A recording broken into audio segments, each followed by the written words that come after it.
Everyone, so I'm Dr. Gaurav. This video should be helpful for someone who is preparing for USMLE, FMG, NEET PG, or INSET. So, if you stay by the end of the video, you should be able to understand bipolar 1, 2, major depressive disorder, dysthymia, cyclothymia, seasonal affective disorder, brief psychotic disorder, schizophrenia, acute stress reaction, PTSD, and adjustment disorder. So in psychiatry, we have to be mindful of the time frame. Different diseases are diagnosed based on the time frame. To start with bipolar, in bipolar 1, there will be 1 week of mania. The mnemonic is dig fast for mania symptoms. The symptoms involve distractibility, impulsivity, grandiosity, flight of ideas, activity increase, sleep deficit, and talkativeness. In bipolar 2, you can remember it like this 2 is similar to H, so there will be hypomania. These symptoms don't occur in for 1 week, they occur for 4 days. So person is mostly more functional and they get things done in hypomania, whereas in mania they're so much manic that they are dysfunctional, and the time frame is important here.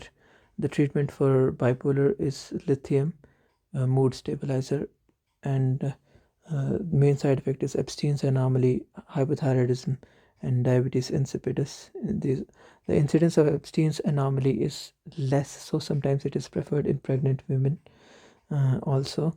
And the Epstein's anomaly basically involves atrialization of ventricle in the fetus.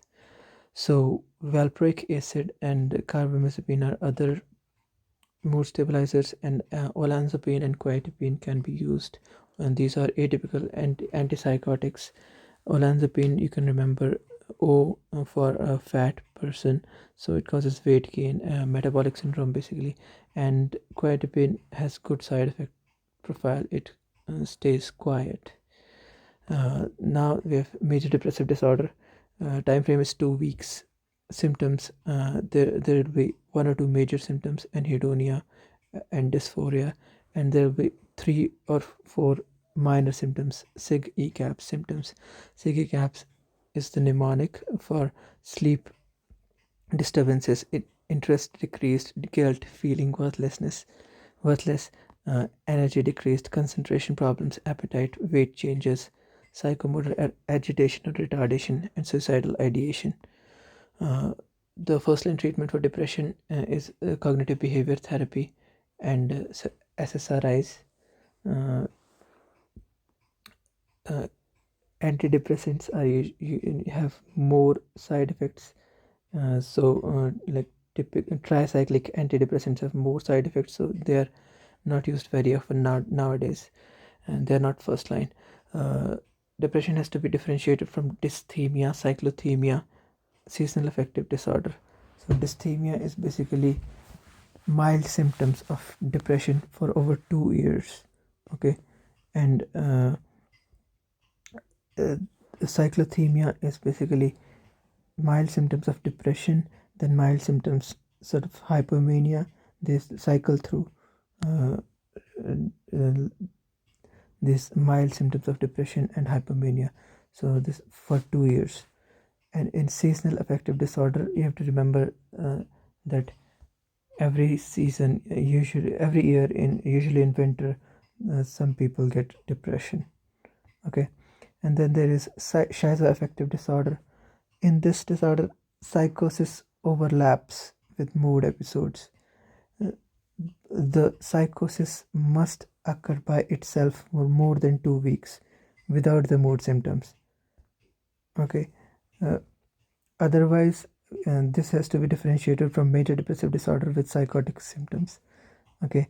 That is why in this psychosis has to occur without mood symptoms.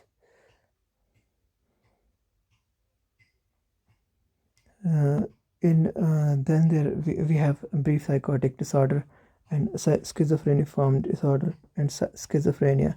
Basically, there are the time frame is less than 1 month is pre-psychotic disorder, 1 to 6 months is schizophreniform, and more than 6 months are required for schizophrenia in DSM-5. So symptoms can be positive symptoms and negative symptoms. Positive symptoms are easy to control through typical and antipsychotics and atypical antipsychotics, but the negative symptoms are usually not controlled very well even after the proper treatment. Uh, the positive symptoms are like delusion. Delusions are false fixed beliefs, and then there is hallucinations. Hallucinations are false perceptions of objects or events in inner subjective space. This is important because there can be pseudo hallucinations as well. Pseudo hallucinations are usually coming from outside. The person will see things from outside, whereas true hallucinations will be in their inner subjective space. And in schizophrenia, usually there are auditory hallucinations. Then there will be disorganized speech, disorganized or catatonic behavior, and negative symptoms. Then in schizophrenia, there will be ventriculomegaly. The ventricles in the brain will be enlarged, and there is altered dopamine activity, more common in males, 1.5% prevalence throughout lifetime. They have increased suicide risk, and cannabis use in adolescence is associated with this. The treatment, like I said, are atypical antipsychotics, uh, like risperidone. You have to remember that risperidone causes hyperprolactinemia, uh, and prolactin is also called dopamine inhibiting factor. So it will decrease dopamine. Uh, so this is about schizophrenia. Now, acute stress reaction and PTSD. Acute stress reaction time frame is less than 1 month. In PTSD, there will be more than 1 month. So the same trigger in different people can trigger different diseases. So someone who got shot might get acute stress reaction. Someone might get PTSD. So in acute stress reaction, basically, people have recurring thoughts, but they are for less than 1 month. And the treatment is they also deperson, and there is depersonalization and derealization. They sort of dissociate from themselves. The treatment is mainly psychotherapy and antidepressants. Triggers can be like divorce or death. In PTSD, the symptoms last for more than 1 month, and there will be flashbacks. People will relive their memories, and there is avoidance behavior to avoid these feelings. And the treatment nowadays is SSRIs, and there is eye movement desensitization and reprocessing psychotherapy. This is also and for nightmares or flashbacks, we can use prazosin. Um, this is alpha 1 blocker. This should be differentiated from adjustment disorder. This adjustment disorder is basically mild disorder, and it occurs within 3 months of the inciting event usually, and there will be emotional and behavioral symptoms lasting less than 6 months of the stressor's end. This is important because if these symptoms of adjustment disorder last for more than 6 months, then we have to reassess for major depressive disorder or generalized anxiety disorder. Treatment is cognitive behavior therapy. Little bit about cognitive behavior therapy. Our feelings affect our thoughts, thoughts affect our behavior, and there is this interplay between these three. And cognitive behavior therapy specialists, trained people, they try to manage the patients thought, they'll change thoughts, feelings, behavior, and eventually people get better.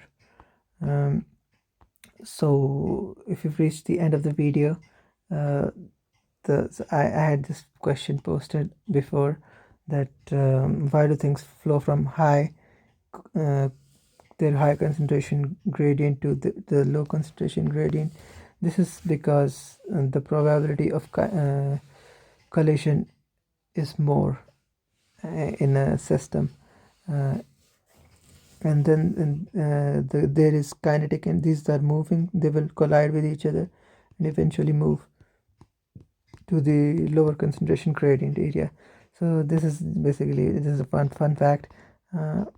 Please like, subscribe, and comment if you like it, and let me know if you want me to post more videos, more mnemonics, and more simplified concepts. Thank you. Dr. Gaurav signing off.